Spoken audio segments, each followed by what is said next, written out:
You are watching VM Khalilur Rahman. Assalamu alaikum. I am reading an article written by Asangani, Mushtaque, Ahmed Rafiqi Sahib of Vanembadi. Please listen to it.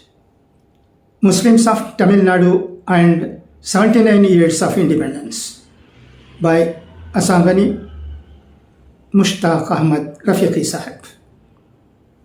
The political participation of Muslims in Tamil Nadu can be traced to the early 20th century when they began engaging in anti-colonial movements. In 1916, the Justice Party was established in the Madras Presidency as a response to Brahmin hegemony. This party subsequently laid the foundation for the Dravidian movement. During its tenure in power, the Justice Party openly supported the Khilafat movement and ensured Muslim political representation in the Legislative Assembly as well as in various administrative offices, thereby attracting a significant segment of the Muslim population. E.V. Ramasamy Periyar initially aligned himself with the Indian National Congress but soon distanced himself due to satisfaction with the Brahmin-dominated leadership. He launched the self-respect movement and joined the Justice Party. At first, Muslims regarded his atheistic movement with suspicion. However, prominent figures such as Allama Karim Ghani, an associate of Subhash Chandra Bose, and the pioneering Tamil Muslim woman novelist Siddhi Junaida Begum, expressed confidence in Periyar's campaign for social justice. This encouraged sections of the Muslim community to engage with his movement.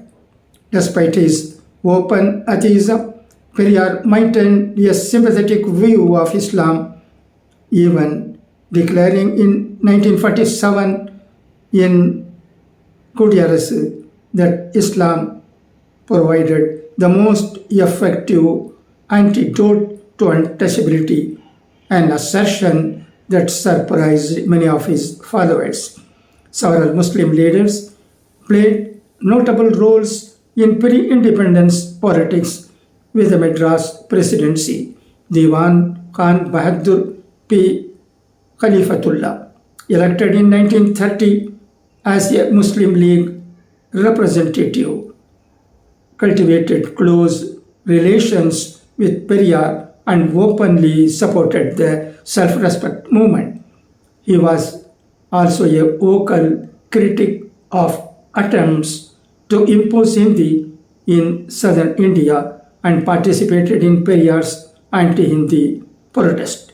Another notable figure was Khan Bahadur Sir Muhammad Usman, a prominent Muslim politician of the Madras Presidency. He served as Home Minister in the Justice Party's government under S.R. Rangarao and in 1934 became the first Indian to briefly serve as acting governor of Madras.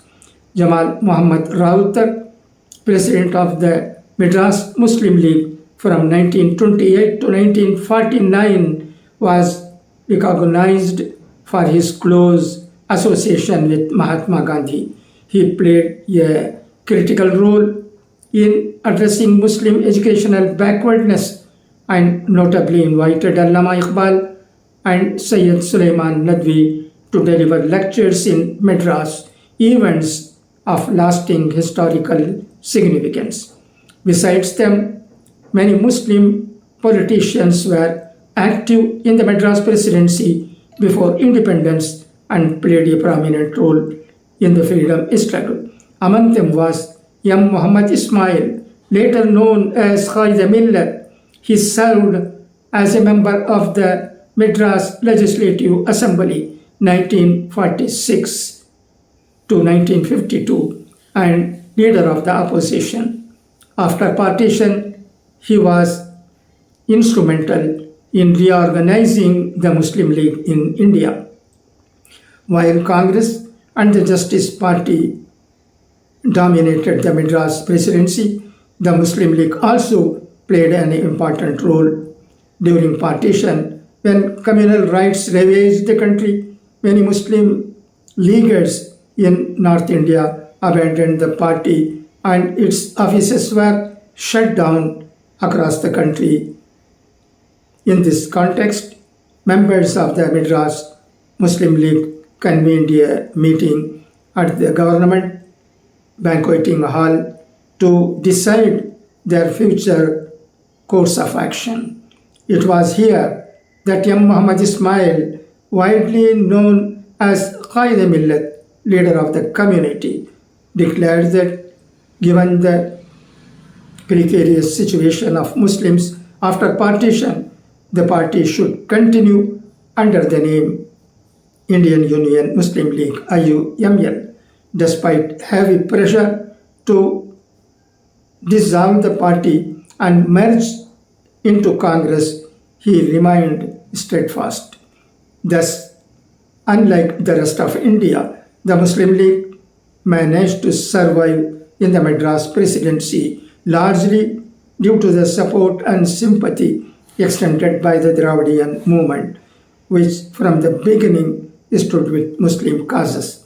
After independence, when Muslims across the country faced political marginalization, Muslims in Tamil Nadu remained relatively protected thanks to their strong alliance with the Dravidian movement.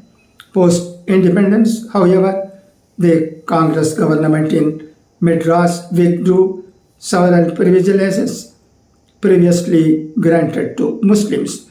The Government Mohammedan College was converted into a government women's college. The School of Urani Medicine, established under Justice Party initiatives, was closed and an order was issued barring Muslims from recruiting into the police constabulary. The latter was resigned in 1952 by Finance Minister Gopal Reddy following widespread protest. Through these difficult times, Periyar stood firmly with the Muslims and later C.N. Annadurai, who broke away from Periyar to form the DMK, also maintained close ties with the Muslim community. Unlike Periyar's DK, the DMK entered electoral politics under the slogan Onre Kulam Orvane Devam, one God, one people, which was warmly welcomed by the Muslim majority. Although significant Muslim elite remained attached to Congress, the party persistently marginalized them. Between 1946 and 1962, not a single Muslim minister was appointed in the state. Only in 1962, under Chief Minister K. Kamaraj, was Yasim Abdul Majid included in the cabinet.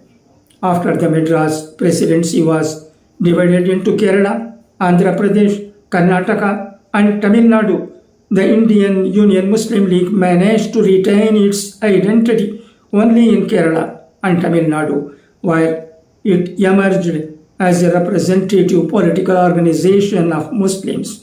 Qaid-e-Millat M. Muhammad Ismail was a member of the Constituent Assembly between 1948 and 1950 and later elected to the Rajya Sabha in 1952. He went on to win 3 consecutive Lok Sabha elections from Manjeri in Kerala in 1962, 1967 and 1971. Muhammad Ismail shared close ties with Annadurai. while Ismail supported the Dravidian movement step by step and raised the demand in parliament for Tamil to be recognized as an official language. Annadurai, in turn, extended unwavering support to the Indian Union Muslim League. After the anti-Hindi agitation of 1965, where a large number of Tamil-speaking Muslims participated, there was a demand within the DMK to form a minority wing. Annadurai dismissed the idea, saying that as long as Qaeda-Millat's Indian Union Muslim League was with them, there was no need. Thanks to this alliance, the Indian Union Muslim League re-entered the Tamil Nadu Assembly in 1967 with 3 seats. Annadurai's successor, M. Karunanidhi, continued the partnership, and under DMK rule, several Muslim communities were included in the backward classes category for reservation. The government declared Eid Miladun Nabi a holiday, restored the name of Mohammedan College, changed by Congress by renaming the Women's College as Qaeda Millat Government Women's College, and donated land for the establishment of Qaeda Millat College for men in suburban Madras. The 1970s witnessed internal divisions within the DMK, culminating in M.G. Ramachandran's split to form the AIADMK in 1972. Following his electoral victory in 1977, MGR assumed chief ministership, while the IUML claimed to represent all Muslims. Many continued to engage actively with both Dravidian parties. After the 1980s, with the rise of Gulf migration, the economic condition of Muslims improved. Around this time, the conversion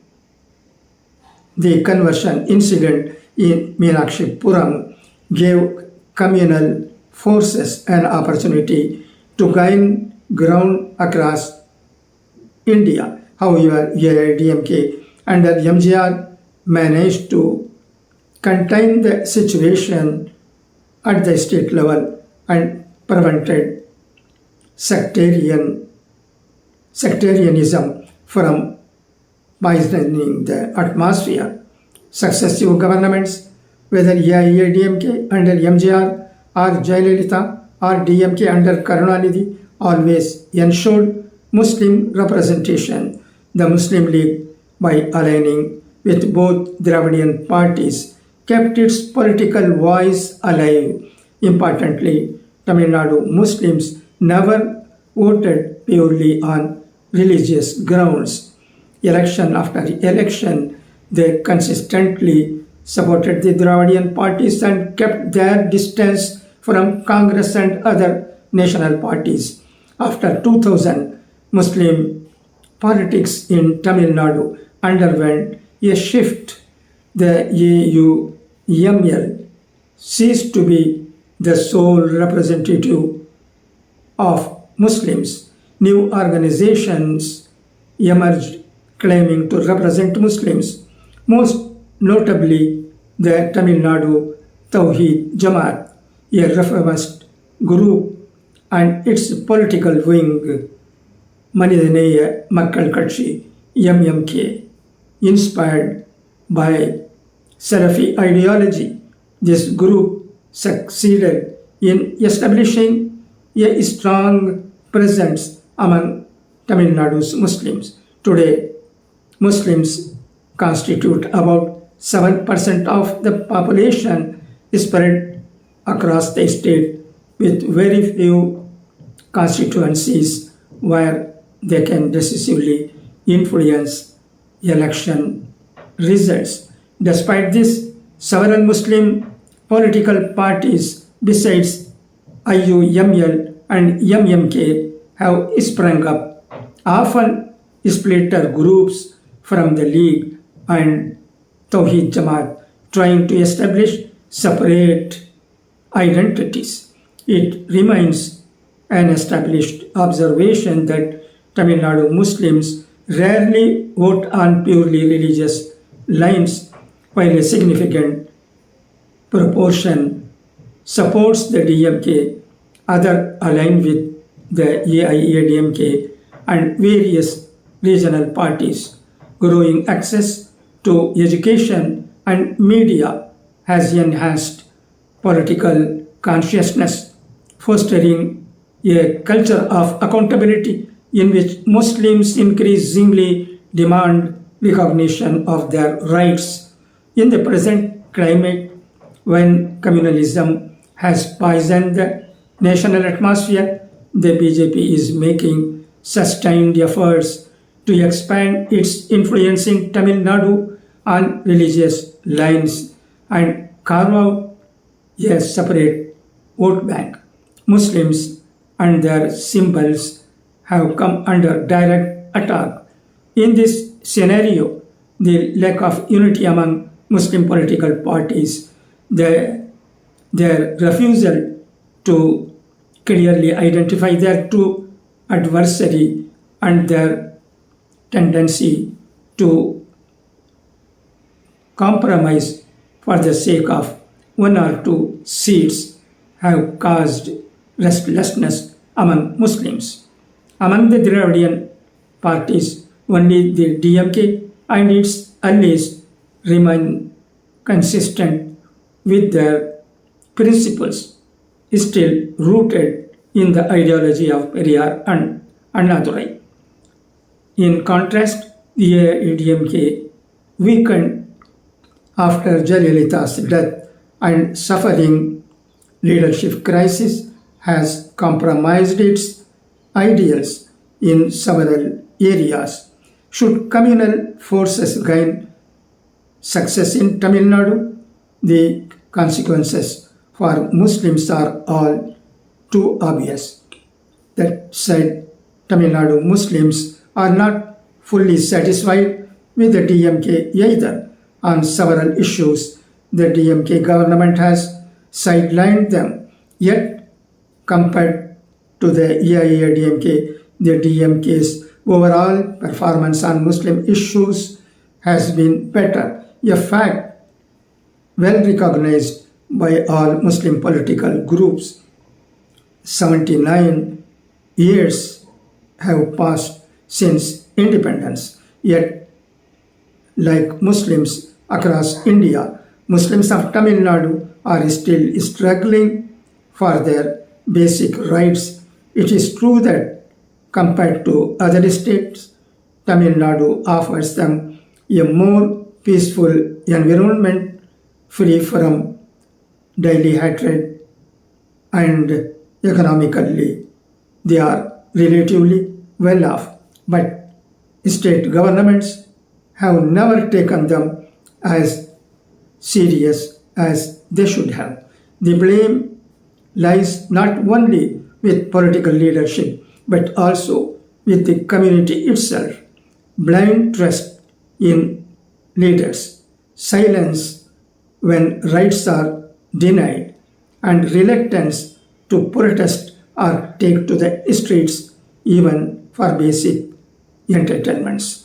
All political parties have exploited this weakness and continue to do so.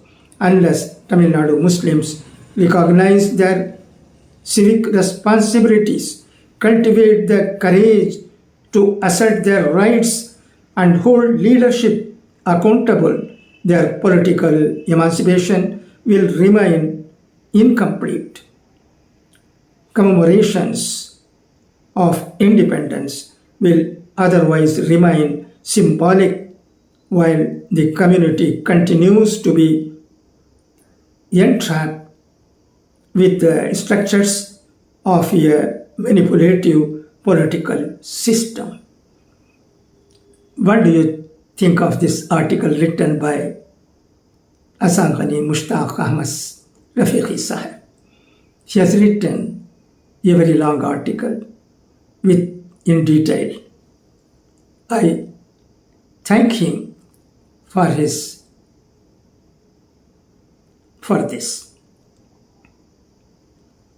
Thank you for your listening.